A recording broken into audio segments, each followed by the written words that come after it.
Magandang araw mga kaibigan. Pag-usapan natin itong post ni Senator Bato de la Rosa 1 hour ago.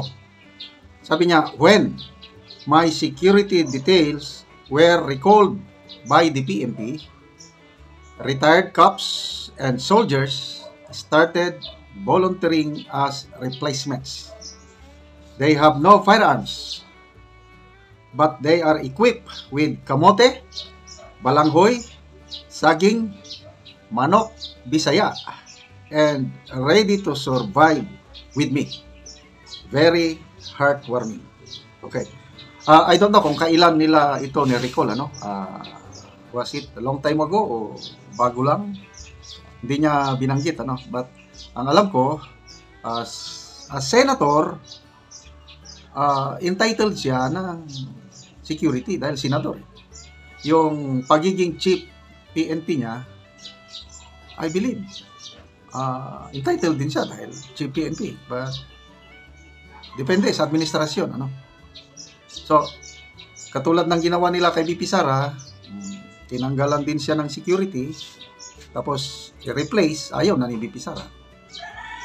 So, ganyan na po ang sistema natin ngayon. Pag hindi ka kakampi, ay bahala ka sa buhay mo.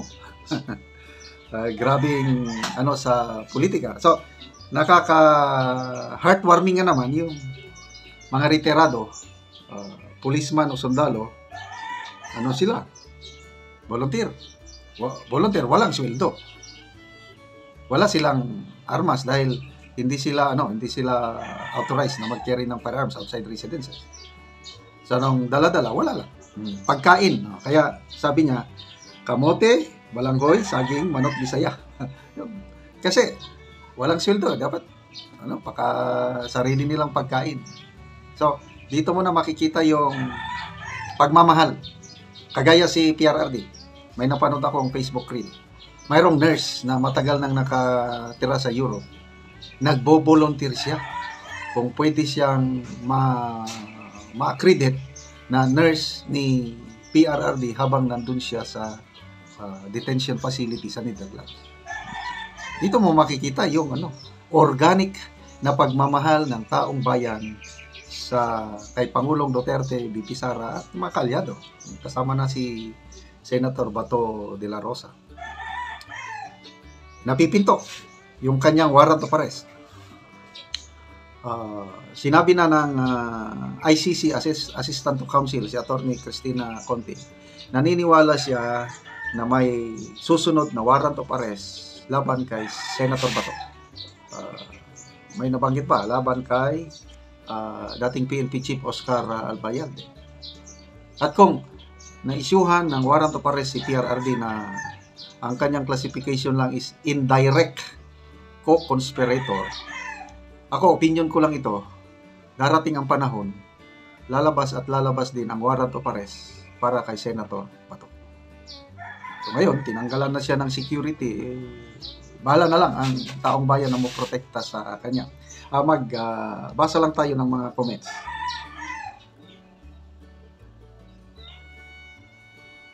Okay, people who reacted. Dami. 21,000 people who reacted. 10,000 love. Mahal nila si Senator Bato. 7,700 ang like. Ano pa itong iba?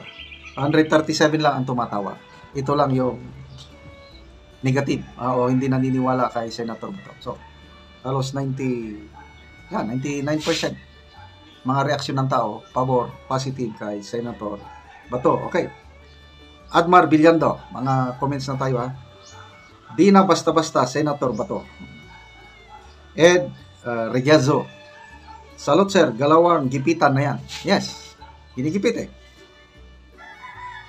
Roy Fernandez, pero karon sir, grabe ka baliktad. Nga nung nag-BBM paman gyud tanang nag-vote wisely man unta ta sa una.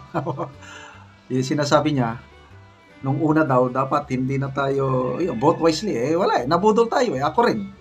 Akala ko, bayan babangon muli. Wala, bumabagsak muli ang bayan. Kicks Tracker, very disrespectful kayo sir. Amping permanente.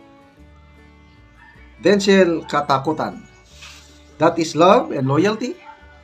Love and loyalty, yung mga ginagawa ng mga retired police at sundalo. Very rare to find nowadays, but still exist. Mahal ka ng mga tao, Sir Ronald Bato. Sa mga surveys na pumapasok, palagi nasa top 5 yung pinaka-latest na Pulse Asia. And I believe mananalo itong ating Senator Bato. So kahit may warrant of arrest na siya sa ng ICC, basta lang ang Senate leadership, ang Senate President, tumayo para sa tama at proteksyonan si Senator Bato, hindi nila makukuha. Kasi may immunity pa siya dahil senador. Kaya dapat, iboto natin si Senator Bato. At hindi lang si Senator Bato, yung siyam, pang-sampo. Siyam ang PDP laban, may pang-sampo si Dr. Mata, in-endorse na po ni BP Sara. Kaya ako, sigurado na yung 10 na bubutuhan ko, 2 na lang, namimili pa ako ng 2, para naman, hindi sayang yung 12. So, basta importante, iboto natin yung siyam na PDP. Pang-10 si Dr. Mata. Yaman style, Sevillas. Daghan kayo mubantay ni mo, sir. Panawag lang. Tawag lang daw siya. Maida Malaki. That's truly inspiring. It shows how genuine support goes beyond just providing security. It's about loyalty, resilience, and willingness to stand by you no matter the circumstances. Okay. Salamat mga kaibigan sa inyong pagsubaybay sa ating channel. Nakakatulong kayo ng malaki sa Tribong Talandig dahil ang income natin sa channel ito. Pantulong sa Talandig Tribo, namimigay tayo ng yero at pako para ma-repair ang sira-sira nilang bahay. Panoorin nyo ang video na ito. Karon mo na po din si tatay ang natagaan na mo og yero. Lansang Paco Vincent, una ni siya ang yang balay.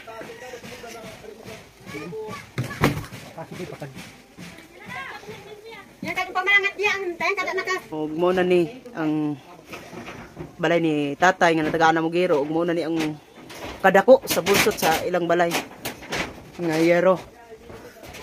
So, dugay naman gud nga ilang balay ug gibutangan lang gani nila sa ilalom og trapal.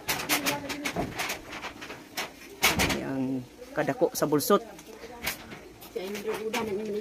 Oo, kawalan na naman ani ante. Oo, nagakaulan no naman gyud oh. Dagom na kaayo. Nani ang ilang salog nga bahin ang ilang dingding nga kawayan.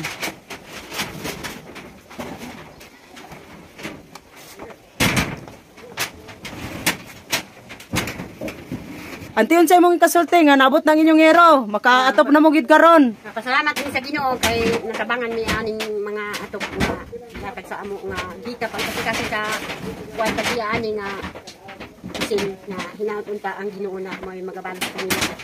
Panalangin sila nga maayo sa lawas kay ang Ginoo kami ang naa din ni matabangan gid mi kay kalisod na gid mi. Oo. Lagi.